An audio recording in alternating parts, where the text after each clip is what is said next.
Former FBI Deputy Director Andrew McCabe has been treated like a martyr ever since he was fired by the Trump administration. Grateful CNN viewers have sent literally hundreds of thousands to his GoFundMe page. Pretty amusing. A new report, though, by the DOJ's Inspector General exposes just how much McCabe did to justify getting fired. It wasn't random, that's for sure.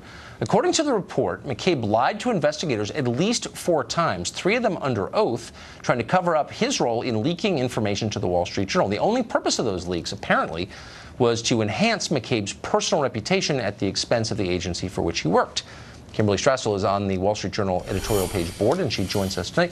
Kim, thanks for coming on. So put this in context for us. I mean, there's always so much cant around something like this. What's the truth about what Andy McCabe did?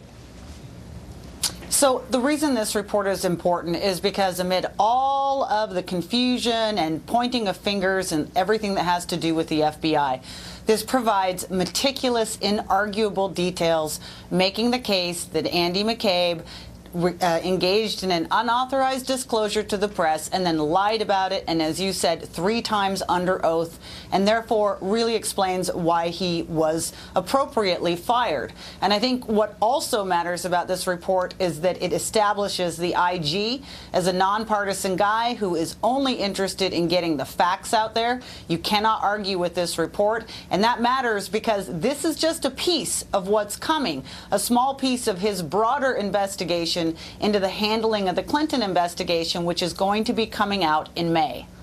So I'm a little confused, having just finished reading a 5-hour transcript of Jim Comey's interview with George Stephanopoulos. I know that the FBI takes lying under oath very seriously, and that's why they had to put public enemy number 1, Martha Stewart, behind bars in a federal prison because she lied to the FBI.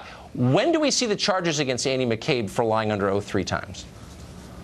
Yeah, the Department of Justice cannot duck this one. It is going to have to come out and explain to the public either why it's choosing, either it's going to say that it's going to prosecute Andy McCabe for lying to the FBI, or explain why it has a double standard. One standard for average Americans, one standard for everybody else. And then perhaps after it explains that double standard, it can decide that it's going to start holding average Americans to the same standard it holds its own agents and senior leadership. Where you get to carry a gun with a high-capacity mag wherever you want, arrest people, and lie with impunity? That'd be a totally different country if we lived by the FBI standards, wouldn't it?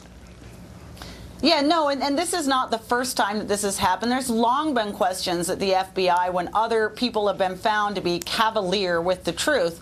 They never seem to have the same zeal that they do. Look, there's a half a dozen former members or people associated with the Trump campaign that are going to jail or have been indicted or prosecution facing charges from Bob Mueller for the exact same thing, supposedly lying to the feds. Oh, I've noticed. That's the main charge, actually. What an amazing story. Kim Strassel, thank you for that. I appreciate it. Thank you. Well, New York is a famously diverse city, but according to The New Yorker, which is the in-house newsletter of New York, Chick-fil-A is not welcome because its owners are, brace yourself, Christians. Mark Stein rejoins us for that.